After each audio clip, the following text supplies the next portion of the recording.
Mills fashions a kick back towards the wing for Lady! Left now, lines them up. It's coming back. Hawks is the biggest man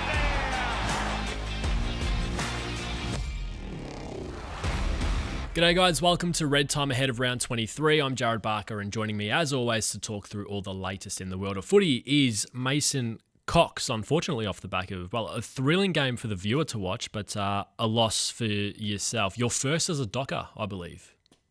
It is the first time I was a Docker. It's a weird feel. Yeah. It was a weird feel. I said that after the game. Someone was like, what? And I was like, well, yeah, I wasn't playing every single game at the beginning of the year. So, yeah, a bit of a weird vibe, but yeah, interesting nonetheless. Interesting nonetheless. How did you review it as a team? Because Melbourne's an interesting side. Defensively, they are one of the bottom teams, but they are very helter-skelter. It's the fifth time this season. They've played in a game where both teams kicked 100 points, so it was very up and back, very high scoring. How did you guys view it in the end? Yeah, we didn't play our best football, we'll probably admit, but yeah, they're a good team. Yeah, credit to them. They very offensively minded and very chaotic at times in the way they kind of play football, which plays into them. So, yeah, it's one of those things. I feel like we've come to the realization we're not perfect by any means, and there's still a lot for us to be able to get right. So I think for us, it's a great learning lesson this week of just a realization that there's always room for improvement for us, and even though we're at the top of the ladder, we can still get better. Indeed. We spoke about last week that with 3 games to go, you've locked away top 2. It's hard to know from the outside looking in, what to expect from you guys psychologically, because you're coming up against 3 teams that have so much to play for. Melbourne was one of them. And you got all these teams throwing different things at you. You would have learned a lot from the Bulldogs and the way that they just flooded against you. Melbourne, a completely different game style. You're going to get another test this week against Adelaide, who are a very defensively sound team, one of the best defensive teams in the competition as well. So again, like last week, how do you approach the game against the Crows this week? Because it's going to be another test for you guys against a team that will probably view this as somewhat of a home and away grand final. They still have to play for top 6 to secure a top 4 berth. They need to win, and probably quote unquote need to win more than you guys, because they haven't locked away anything. How do you go about trying to be able to match the intensity that they're no doubt going to bring? Yeah, I mean, I think, whenever you're at the top of the ladder, you're going to get everyone's best every single week. And anytime some team comes up against you, it's going to be an opportunity for them to try to take what is considered a scalp. And the Crows obviously fighting for top 6 spots, as you mentioned.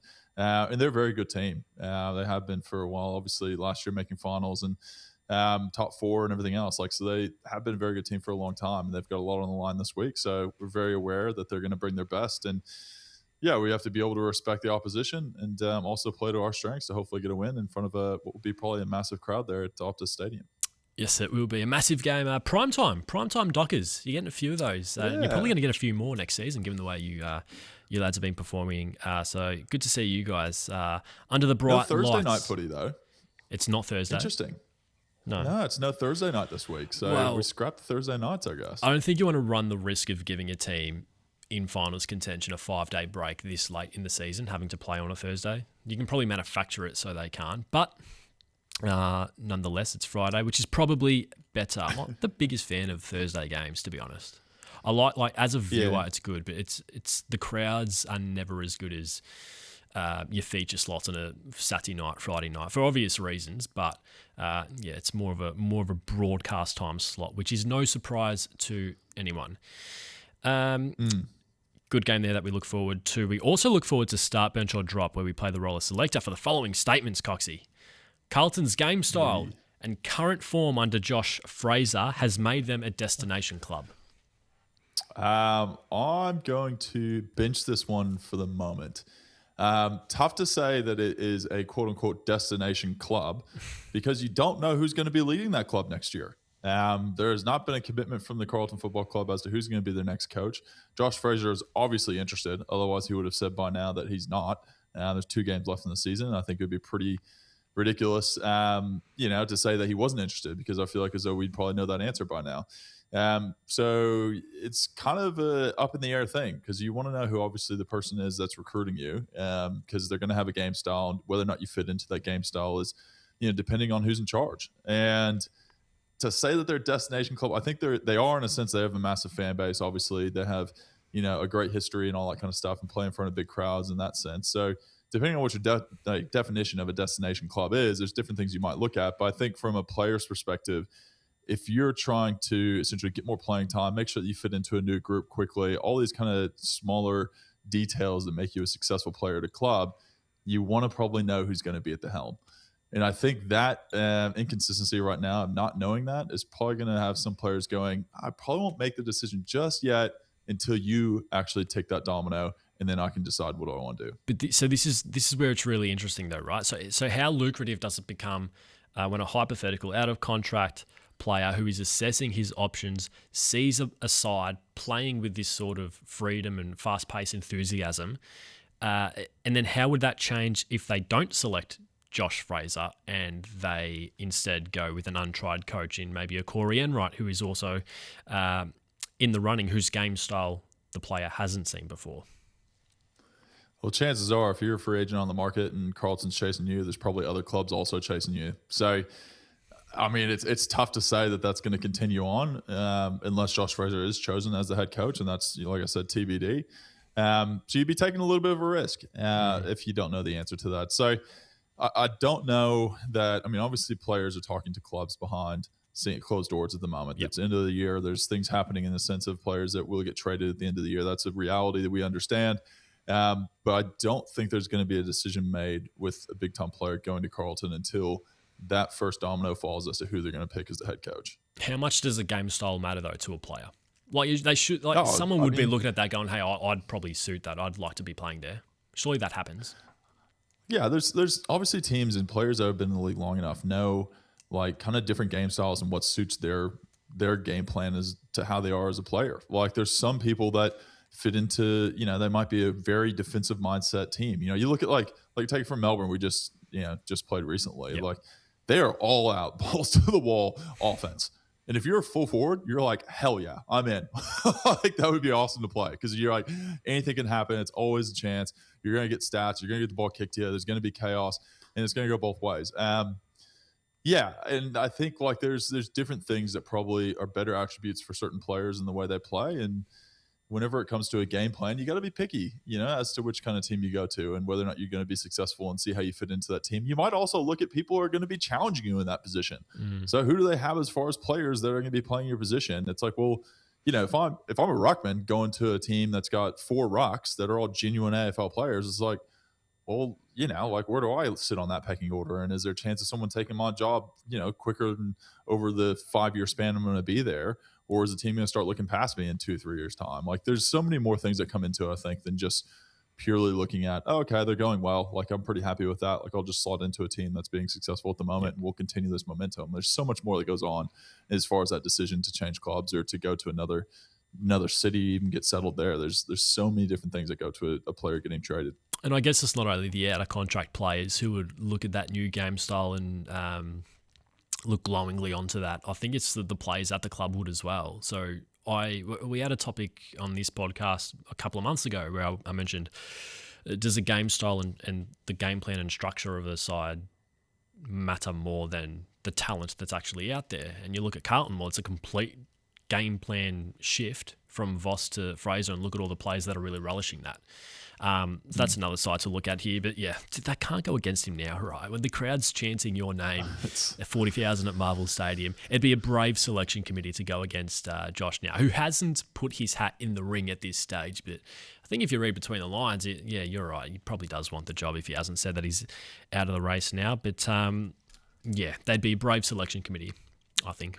It's going to be an interesting decision. I think it would have been a lot easier if they just kind of tanked. But at the moment, they're going so well, they can't. It's like, oh man, this is probably not what I expected here. Yeah, but good, I guess. They're making top 10 most likely. So, it's a credit to Josh. And to be honest with you, it's going to be an interesting decision that the board and the GM and everyone's going to have to make at the end of the year. Maybe they should make the decision ahead of wildcard round. Just give that real boost against what might be the Pies. There's a That'd tactic. be an interesting one. Yeah. I think you wait till the end of the year. But we'll move to the next one. We've got Taylor Walker is retiring at the end of the year. Sad thing to hear. Is he the greatest Adelaide Crow of all time? Well, Start, bench, or drop. yeah, I'm benching that he's the greatest Crow of all time because I think he belongs in the conversation. But there's a few names here. Like Andrew McLeod's probably the one that sticks out to me a lot. One of my favourite players in the early days of watching footy for me. So 2 Norm Smith medals in those flags in 97 and 98, 5 All-Australians, 3 club BNFs, the number 1 games holder at the club with 340 next to his name. Mark Rasciuto, Brownlow medalist, 3-time club champion as well, 8 All-Australians, captain for 7 years. You got Simon Goodwin, played in those 2 flags, 3-time club champion as well, 5 All-Australians, and then Tex Walker, of course, 316 games, number 1 at the club for goals with 706, All-Australian, only once in 2023, but claiming that blazer in 2023 is almost a testament to his longevity and his ability to stay at the top of his game for so long. He's been such a good player for a very long time. And so, yeah, there's probably other names that Crows fans would throw in there as well. Eddie Betts, Darren Jarman, Tony Modra, Tyson Edwards, Scott Thompson, but beauty is in the eye of the beholder. And yeah, I think Tex, at least if he's not the best, he belongs in that conversation that we're having at the moment as well. And actually, Jake Michaels, Matt Walsh, and Rowan Connolly, they did a Mount Rushmore series. Was it, I reckon, the end of 2024, where they looked at the 4 faces of every single club. So that's a good one to listen to or watch if you're tuning into this. Check that one out because that was a lot of fun, really interesting stuff that they came up with. I will not spoil whether they put Tex Walker in there or not, though. That's good by you. That's very good by you. He's obviously been an icon of the club for so long. And it's always tough whenever you have these decisions. People say, who's the best of all time? Who's the greatest of all time? We talk about the basketball stuff and Jordan, MJ, all this kind of jazz. And, I think it's just getting to the point now where you just have to respect the people that have had an incredible time and be able to give in so much to the fan base. And for an extended period of time with Tex, 316 games, like you said, number 1 goals for the team throughout its history. It's an impressive feat. It's a credit to him.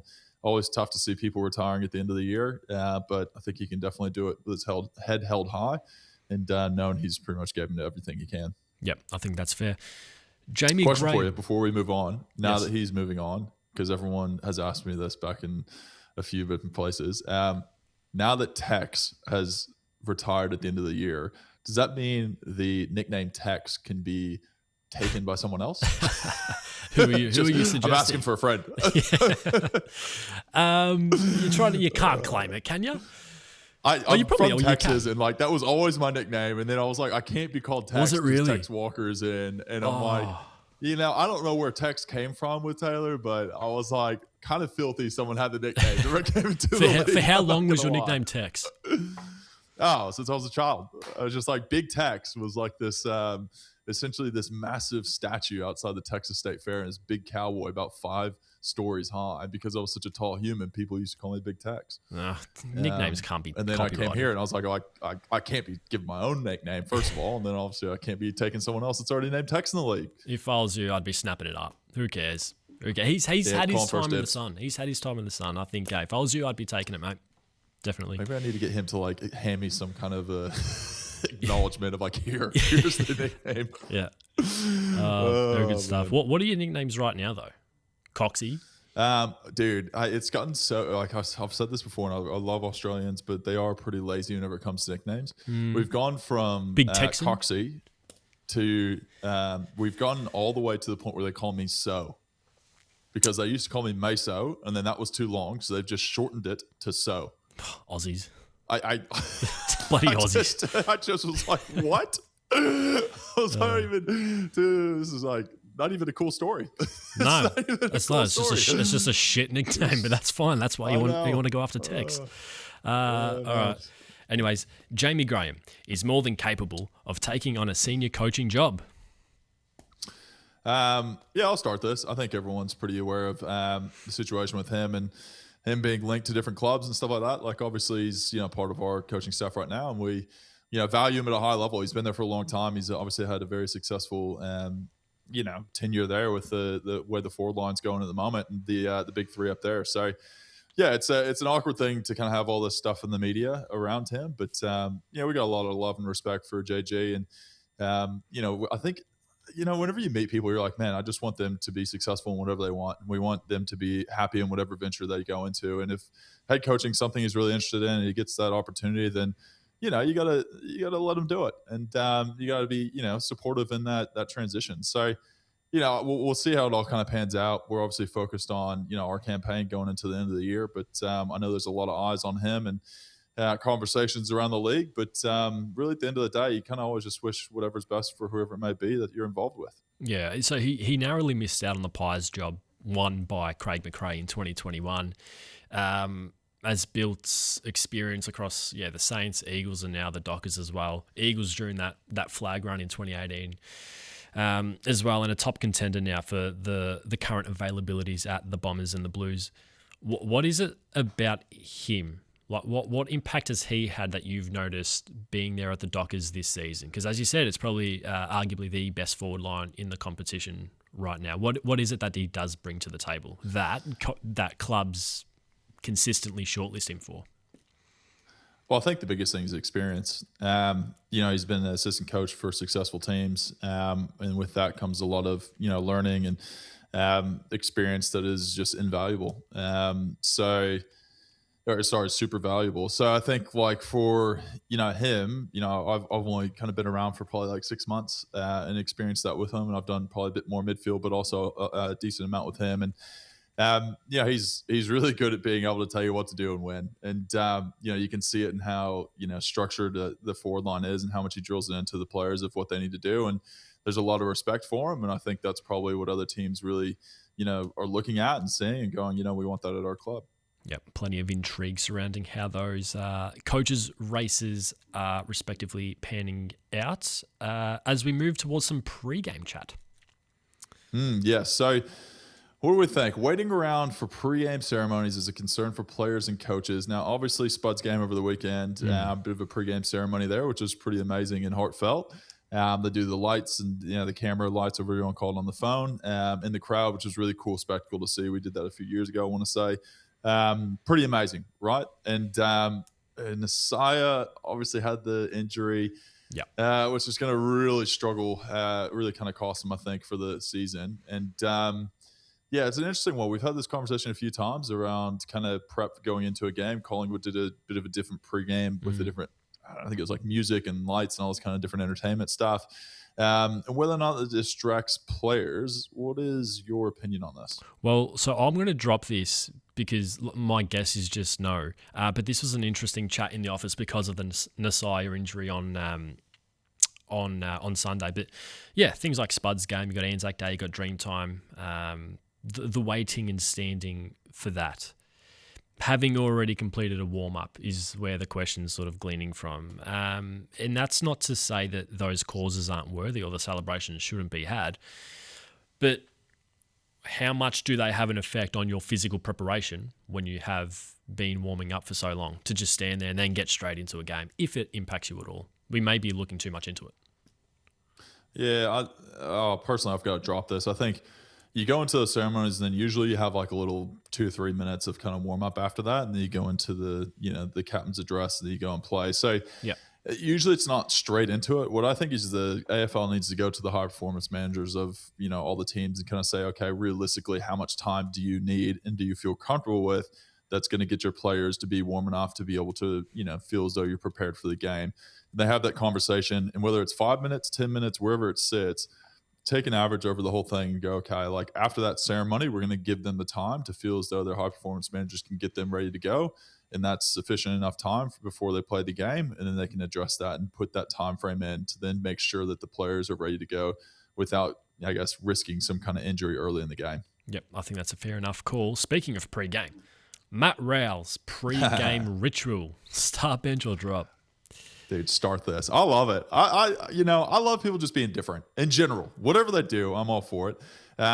He goes a bit barefoot, does the grounding. He ate grass at some point. He just it's very Gold Coast. You must say he aligns his chakras before the game. That is for sure. Sits in front of that pink salt lamp. I don't know. I'm making this up now, but I'm all for it. I actually do the same thing. I go shoes off, get bare feet into the soil. Do ya?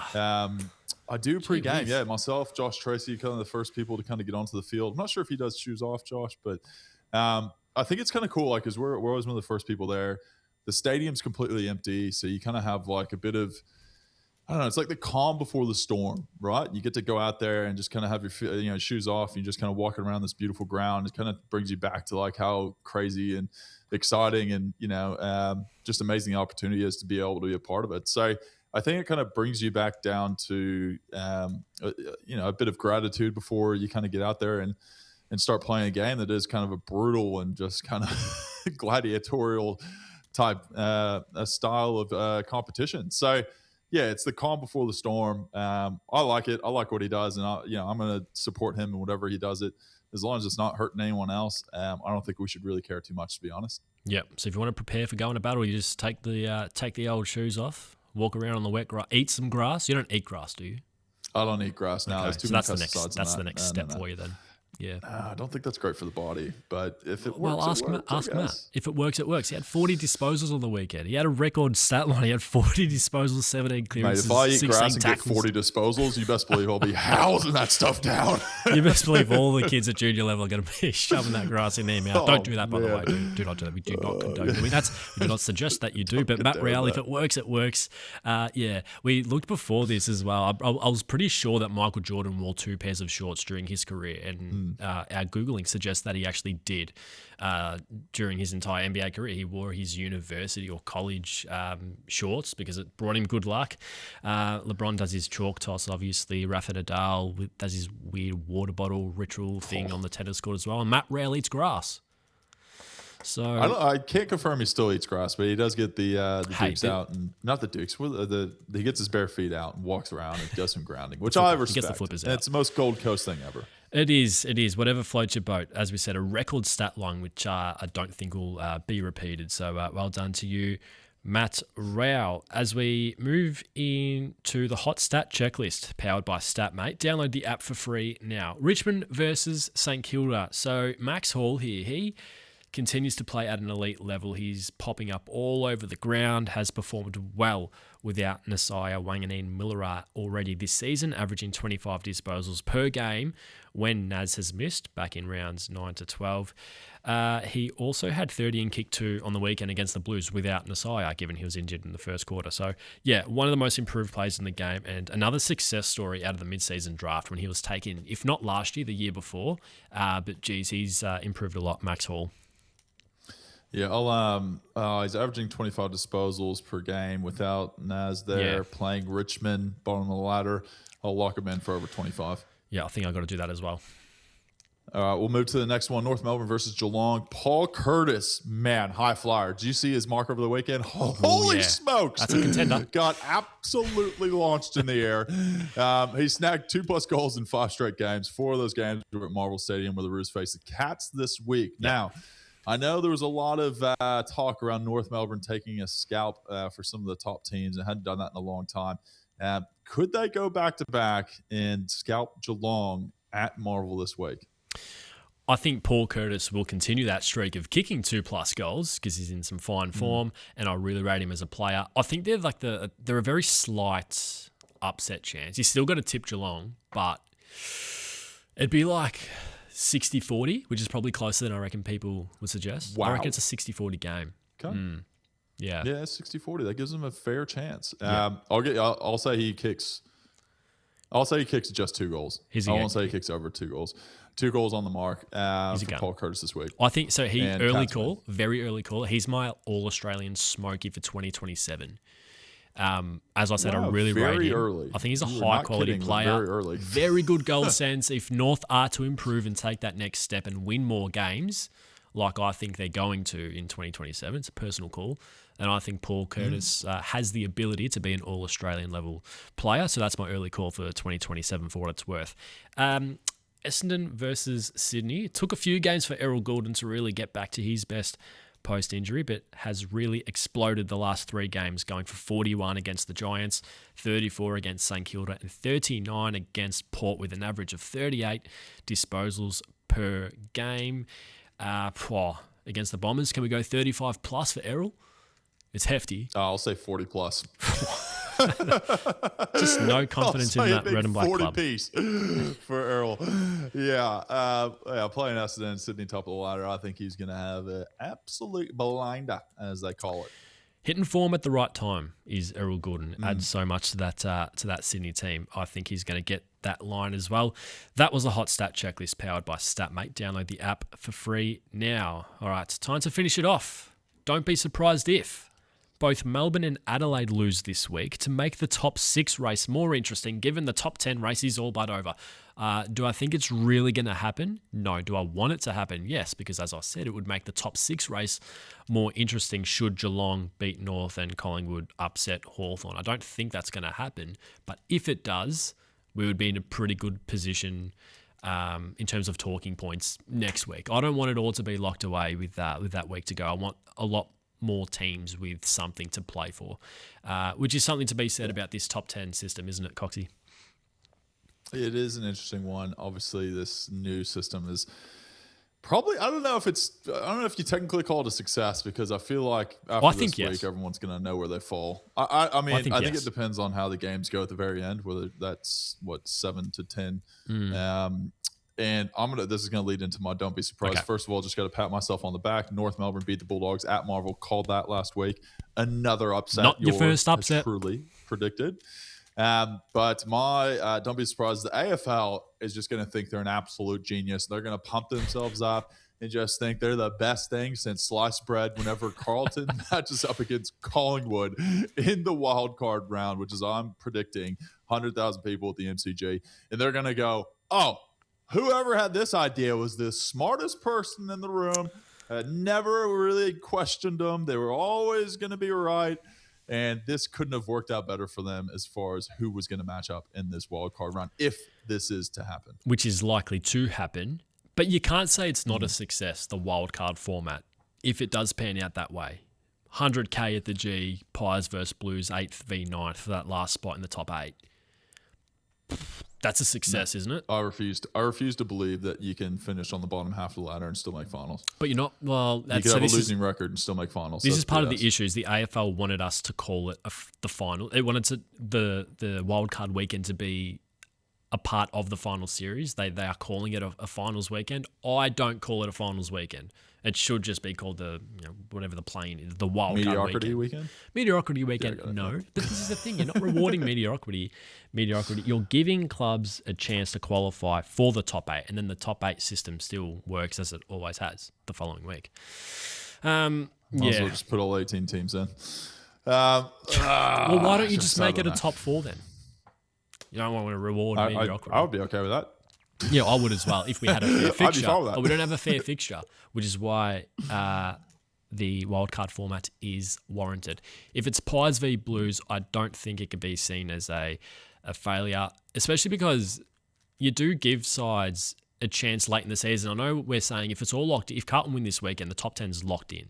Nothing can change. Only the positions within the 10 can change. But at least the 10 gave Carlton something to strive for. We're talking about them somewhat because of the fact that they are now qualifying for the top 10. Without the wild card round, we wouldn't be talking about them the way that we are, to the level that we are. It's my opinion. No, I don't think Carlton would probably be where they're at. Maybe. I don't know. Gave them something to strive for. Definitely gave them a carrot. Yeah, it definitely gave them a carrot for the year. And the fact that they've won so many games in a row is definitely going to get rewarded this year, which is cool. But that's an app. Can't convince me. Can't convince me 9-10 are in there. Let's not forget that if Carlton do lose both of their games, I think they'll win at least one of them. To me, they're locked in. If they do lose both and either the Saints or Giants win both, or the Kangas, then those teams can creep in. So it isn't all locked away yet, even though it all but is locked away. Yeah, that's where we'll leave it, I think, Coxie. Unless you want to just rip into the wild card. We can even agree more. to disagree Like, to end this seriously. podcast. We can. Trust me, I can go a lot harder than that. I'm intending not to. Yeah. Because we'll leave it for wildcard weekend. When that week comes and we have those 2 games to look forward to, we can have the chat then. It's not going to end well for you, let me say, because I've got a lot of talking points there that I have not brought up yet. But we look forward to that. Thank you, everyone, for tuning in this week. Stay up to date with all things footy at ESPN Footy, the new page on Instagram. There's plenty of content going out there. Otherwise, enjoy the footy this weekend. We'll be back to chat more next week.